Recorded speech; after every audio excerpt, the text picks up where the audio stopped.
Chapter 1. From San Francisco to London. When I was 27 years old, I worked in an office in San Francisco. I did my job well, and my future was promising. I was alone in the world, and I was happy. On Saturday afternoons, I didn't work. I sailed my little sailboat on San Francisco Bay. One Saturday afternoon, I sailed out too far. The strong afternoon wind pushed my sailboat out of the bay into the Pacific Ocean. That night, when I had lost all hope, a small British brig saw me and took me on board. The brig was sailing to London. The voyage was long and stormy. I worked as a sailor to pay for my trip. When I arrived in London, my clothes were old and dirty. I had only $1 in my pocket. With this dollar, I ate and slept for the first 24 hours. During the next 24 hours, I didn't eat and didn't sleep. At about 10 o'clock the following morning, I went to Portland Place. I saw a child walking past, holding a big pear. The child ate one small piece and then threw the pear onto the street. I stopped and looked at it. I was very hungry and I really wanted that pear. But every time I tried to get it, someone passed by and looked at me. I quickly turned in the other direction and waited for the person to pass by. I tried again and again to get that pear, but the same thing happened. I was desperate. I decided to get the pear and not to worry about the people who saw me. At that moment, a gentleman opened a window behind me and said, "Come in here, please." A well-dressed servant opened the door. He took me to a beautiful room. Here, two old gentlemen were sitting and discussing something important. Their breakfast was on the table. I was very hungry, and I stared at their breakfast. I want to tell the reader that the two gentlemen had made a bet several days before. I knew nothing about the bet until later. Let me tell you what happened. Chapter 2. An unusual bet. The two old gentlemen were brothers. For several days, they argued about a very strange subject. They decided to end their argument with a bet, as the English usually do. The following was the subject of the bet. The Bank of England issued 2 banknotes of $1 million each for a public transaction with a foreign country. England used one banknote, and the other remained in the bank. At this point, Brother A said to Brother B, "If an honest and intelligent stranger arrives in London without a friend and without money, except for the $1 million banknote, he will starve to death." Brother B answered, "No, I don't agree." Brother A said, "If he goes to the bank or anywhere else to change this big note, the police will put him in prison. Everyone will think he stole it." They continued arguing for days until Brother B said, "I'll bet $20,000 that the stranger will live for 30 days with the banknote and not go to prison."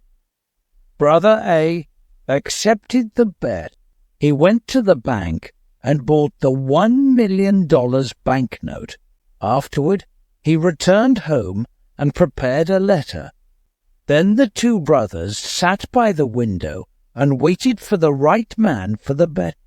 They saw a lot of honest faces go by, but they were not intelligent enough.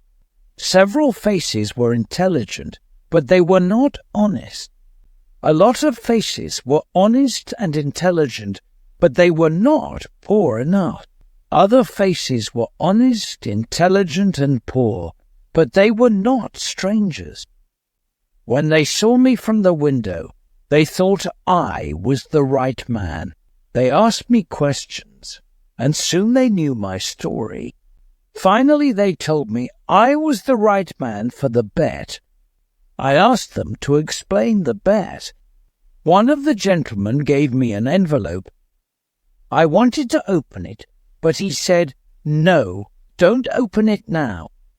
Wait until you are in your hotel room." Then read it very carefully. I was confused, and I wanted to discuss the subject with them, but they didn't. I felt hurt because I was the subject of a joke. When I left their house, I looked for the pair on the street. It was gone. I was quite angry with those two gentlemen. Far from their house, I opened the envelope.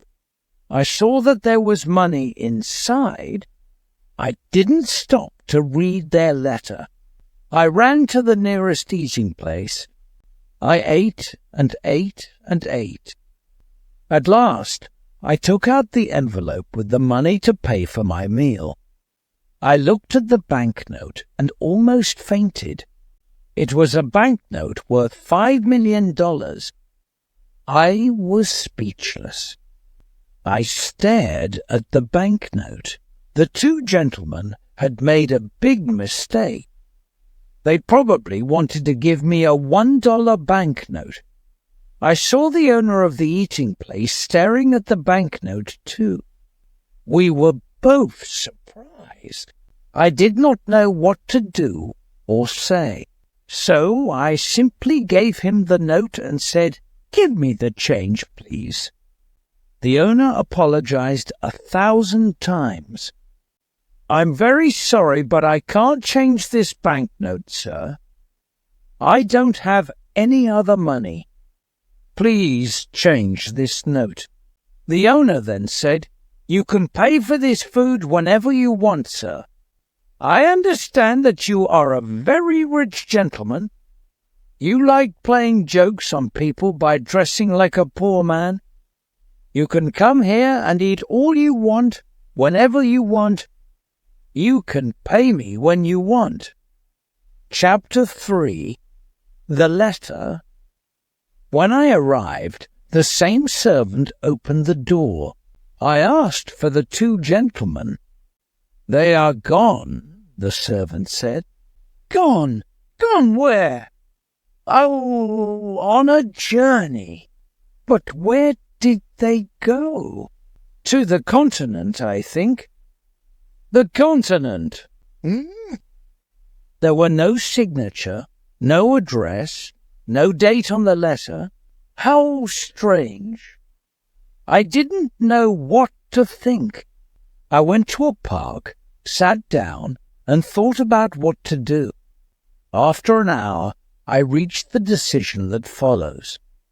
The two old gentlemen are playing a game that I don't understand. They are betting on me. But at that time, I didn't know anything about the details of the bet. If I go to the Bank of England to return the banknote, the bank will ask me lots of questions. If I tell the truth, no one will believe me. They will put me in an asylum. If I tell a lie, the police will put me in prison. I can't even give it to anyone because no honest person will want it. I can do only one thing. I must keep the bill for a whole month, and I must not lose it. If I help the old man to win his bet, he will give me the job I want. The idea of an important job with a big salary made me happy. With this exciting idea in mind, I began walking down the streets of London. Chapter 4. At the tailor's. Every time I passed in front of a tailor's, I wanted to enter and buy some new clothes. But I had no money to pay for them. The $1 million banknote in my pocket was useless. I passed in front of the same tailors 6 times. At last, I entered. I quietly asked if they had an old, unattractive suit that no one wanted to buy. The man I spoke to nodded his head, but he didn't speak. Then another man looked at me and nodded his head. I went to him and he said, "1 moment, please." After some time, he took me to a back room. He looked at several ugly suits that no one wanted. He chose the worst for me. I really wanted a suit, so I said nothing. It was time to pay. "Can you wait a few days for the money? I haven't got any small change with me." The man said, "Oh, you haven't? Well, I thought gentlemen like you carried large change." "My friend," I replied, "you can't judge a stranger by the clothes he wears. I can pay for this suit, but can you change a large banknote?" "Oh, of course, we can change a large banknote," he said coldly. I gave him the banknote. He received it with a smile, a big smile that covered his face. When he read the banknote, his smile disappeared. The owner of the shop came over and asked me, "What's the trouble?" "There isn't any trouble. I'm waiting for my change." Come. Give him his change, Todd. Quickly." Todd answered, "It's easy to say, but look at the banknote." The owner looked at the banknote. Then he looked at my package with the ugly suit. "Todd," he shouted, "you are stupid! How can you sell this unattractive suit to a millionaire? Todd, you can't see the difference between a millionaire and a poor man." "I apologize, sir," the owner continued. "Please take off those things you are wearing and throw them in the fire. Put on this fine shirt and this handsome suit. It's perfect for you, simple but elegant." I told him I was very happy with the new suit. "Oh, wait until you see what we can make for you in your size. Todd, bring a pen and a book. Let me measure your leg, your arm." I didn't have a moment to speak. The owner measured me. Then he orders his tailors to make me morning suits, evening suits, shirts, coats, and other things. "But, my dear sir," I said, "I can order all these things only if you change my banknote, or if you can wait a while before I pay you." "Wait a while? I'll wait forever. That's the word. Todd, send these things to the gentleman's address. Let the less important customers wait." "What's your address, sir?" "I'm changing my home. I'll come back and give you my new address," I replied. "Quite right, sir. Quite right. Let me show you to the door, sir. Good day, sir. Good day." Chapter 5. The Poor Millionaire. The impossible happened. I bought everything I wanted without money. I showed my banknote and asked for change, but every time the same thing happened, no one was able to change it. I bought all that I needed and all the luxuries that I wanted. I stayed at an expensive hotel in Hanover Square. I always had dinner at the hotel, but I preferred having breakfast at Harris's Simple Eating Place. Harris's was the first place where I had a good meal with my $1 million note. That's where it all started. The news about me and my banknote was all over London. Harris's Eating Place became famous because I had breakfast there. Harris was happy with all his new customers. I lived like a rich, important man. I had money to spend. I lived in a dream. But often I said to myself, remember, this dream will end when the two men return to London. Everything will change. My story was in the newspapers. Everyone talked about the strange millionaire with the $1 million note in his pocket. Punch magazine drew a funny picture of me on the front page. People talked about everything I did and about everything I said. They followed me in the streets. I kept my old clothes, and sometimes I wore them. It was fun when the shop owners thought I was poor. Then I showed them the banknote, and, oh, how their faces changed. After 10 days in London, I went to visit the American ambassador. He was very happy to meet me. He invited me to a dinner party that evening. He told me that he knew my father from Yale University. He invited me to visit his home whenever I wanted. I was glad to have a new, important friend.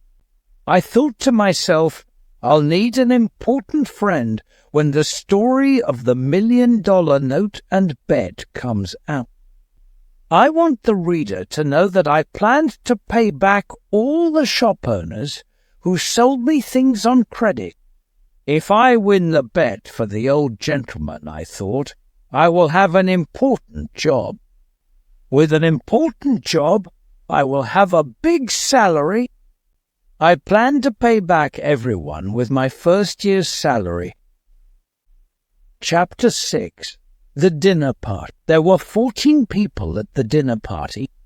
The Duke and Duchess of Shoreditch and their daughter, Lady Anne Grace Eleanor de Beauharnois, the Earl and Countess of Newgate, Viscount Cheapside, Lord and Lady Blatherskite, the ambassador and his wife and daughter, and some other people. There was also a beautiful 22-year-old English girl named Portia Langham. I fell in love with her in 2 minutes, and she with me. After a while, the house servant presented another guest, Mr. Lloyd Hastings. When Mr. Hastings saw me, he said, I think I know you. Yes, you probably do. Are you the third? Yes, I'm the strange millionaire with the $1 million note in his pocket. Well, this is a surprise. I never thought you were the same Henry Adams from San Francisco. 6 months ago, you were working in the offices of Blake Hopkins in San Francisco. I remember clearly. You had a very small salary, and at night you helped me arrange the papers for the Gould and Curry Mining Company. Now you're a millionaire, a celebrity here in London. I can't believe it. How exciting. I can't believe it either, Lloyd. Just 3 months ago, we went to the Miners' Restaurant. No, it was the What Cheer Restaurant. Right, it was the What Cheer. We went there at 2 o'clock in the morning. We had steak and coffee. That night we worked for 6 long hours on the Gould and Curry Mining Company papers. Do you remember, Henry, I asked you to come to London with me? I wanted you to help me sell the Gould and Curry gold mine shares. But you refused. Of course, I remember. I didn't want to leave my job in San Francisco, and I still think it's difficult to sell shares of a California gold mine here in London. You were right, Henry. You were so right. It is impossible to sell these shares here in London. My plan failed, and I spent all my money. I don't want to talk about it. but you must talk about it. When we leave the dinner party, you must tell me what happened." "Oh, can I?" "I really need to talk to a friend," Lloyd said, with water in his eyes. "Yes, I want to hear the whole story, every word of it." "Thank you, Henry. You're a true friend." At this point, it was time for dinner. Thanks to the English system of precedence, there was no dinner. The Duke of Shoreditch wanted to sit at the head of the table. The American ambassador also wanted to sit at the head of the table. It was impossible for them to decide, so we had no dinner. The English know about the system of precedence. They have dinner before going out to dinner. But strangers know nothing about it. They remain hungry all evening. Instead, we had a dish of sardines and a strawberry. Now it was time for everyone to play a game called cribbage. The English never play a game for fun. They play to win or to lose something. Miss Langham and I played the game, but with little interest. I looked at her beautiful face and said, "Miss Langham, I love you." "Mr. Adams," she said softly and smiled, "I love you too." This was a wonderful evening. Miss Langham and I were very happy. We smiled, laughed, and talked. I was honest with her. I told her that I was poor and that I didn't have a cent in the world. I explained that the $1 million note was not mine. She was very curious to know more. I told her the whole story from the start. She laughed and laughed. She thought the story was very funny. I didn't understand why it was funny. I also explained that I needed an important job with a big salary to pay all my debts. "Portia, dear, can you come with me on the day I must meet those two gentlemen?" "Well, yes, if I can help you," she replied. "Of course, you can help me. You are so lovely that when the two gentlemen see you, I can ask for any job and any salary. With you there, my sweet Portia, the two gentlemen won't refuse me anything. Chapter 7, $1 million idea." At the end of the dinner party, I returned to the hotel with Hastings. He talked about his problems, but I didn't listen to him. I was thinking about Portia the whole time. When we arrived at the hotel, Hastings said, "Let me just stand here and look at this marvelous hotel. It's a palace. What expensive furniture. You have everything you want. You are rich, Henry. And I am poor." His words scared me. I, too, was poor. I didn't have a cent in the world, and I had debts to pay. I needed to win the gentleman's bet. This was my last hope. Hastings didn't know the truth. "Henry, just a tiny part of your income can save me." "I'm desperate," Hastings cried. "My dear Hastings, sit down here and drink this hot whiskey. Now tell me your whole story, every word of it. Do you want to hear my story again? But you never told me your story." "Of course, I told you my story as we walked to the hotel. Don't you remember?" "I didn't hear one word of it." "Henry, are you ill? Is something wrong with you? What did you drink at the dinner party?" "Oh, Hastings, I'm in love. I can only think about my sweet Portia. This is why I didn't hear your story before. Hastings got up from his chair, shook my hand, and laughed. "I'm very happy for you, Henry. Very happy," he said, smiling. "I'll tell you the whole story again." So he sat down and patiently started to tell me his story.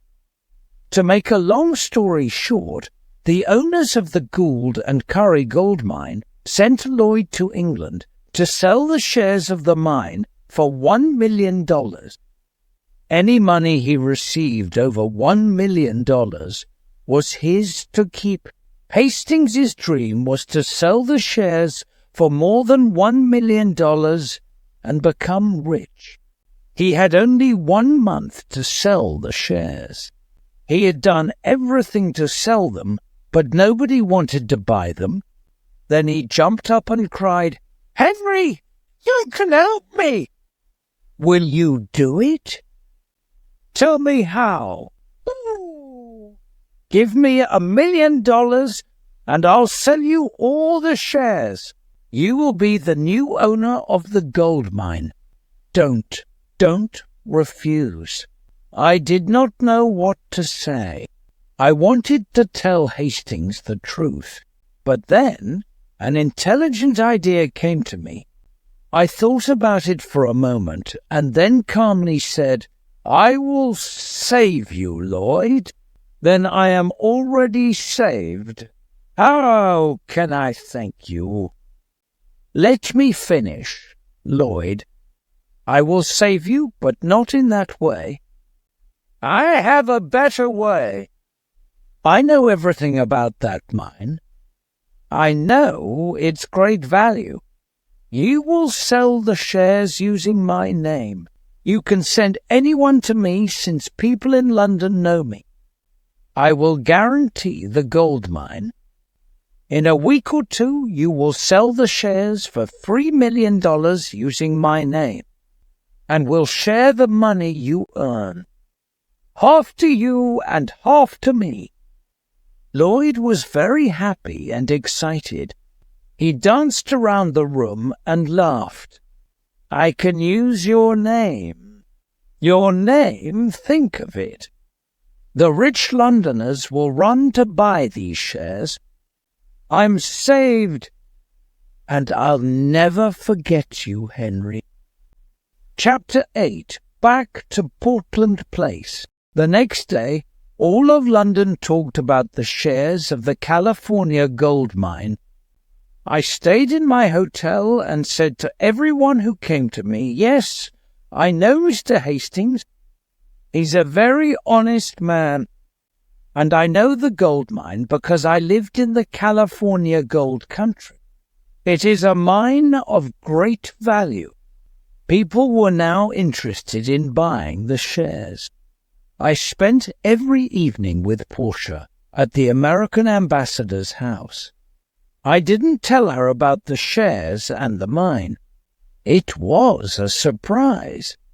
We talked about our love and our future together.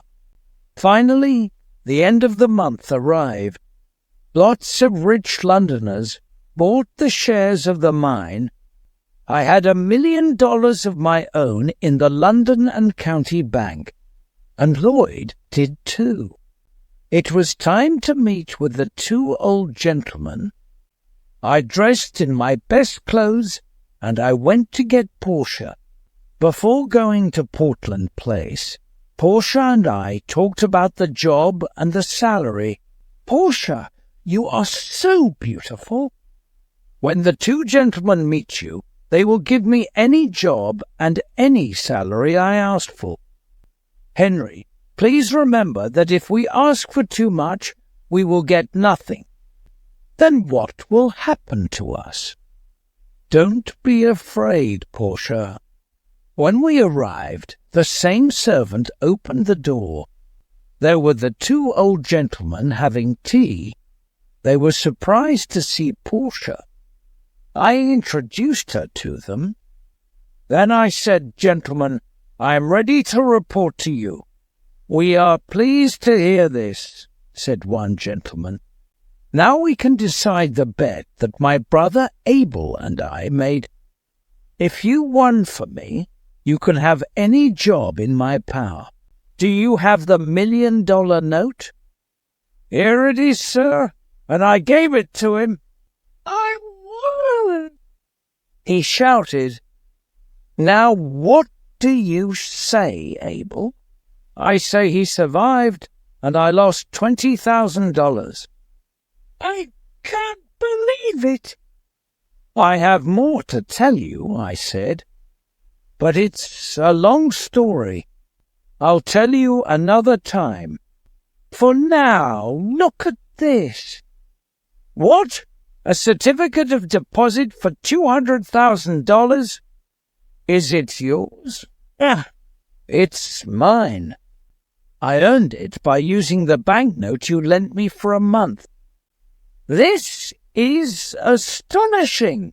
I can't believe it." Portia looked at me with surprise and said, "Henry, is that really your money?" "You didn't tell me the truth." "No, I didn't.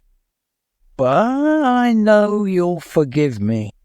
"Don't be so sure. You told me a lie, Henry." "Dearest Portia, it was only for fun. Come, let's go now." "But wait! My gentleman said, "I want to give you the job and the salary you choose." Thank you with all my heart. But I don't want the job." "Henry, you didn't thank the good gentleman in the right way. Can I do it for you?" Portia said. "Of course you can, my dear." Portia walked to my gentleman, sat on his lap, and kissed him on the mouth. Then the two old gentlemen shouted and laughed. I was amazed. What was happening? "Papa," said Portia, "Henry doesn't want your job." "I feel very hurt." "Darling, is that your father?" I asked. "Yes, he's my stepfather, a dear man. Now, do you understand why I laughed when you told me your story?" "My dearest sir," I said, "I want to take back what I said. There is a job that I wanted." "Tell me." "Now, I want the job of son-in-law." Well. But you were never a son-in-law before. Do you know how to do this job? Try me, please. Try me for 30 or 40 years, and if... Oh, all right, take her. Well, Portia and I happy? There aren't enough words in the dictionary to describe our happiness. When the Londoners heard the whole story of my adventures with the banknote, they talked of nothing else. Portia's father took the banknote back to the Bank of England and cashed it. Then he gave us the cancelled banknote as a wedding present.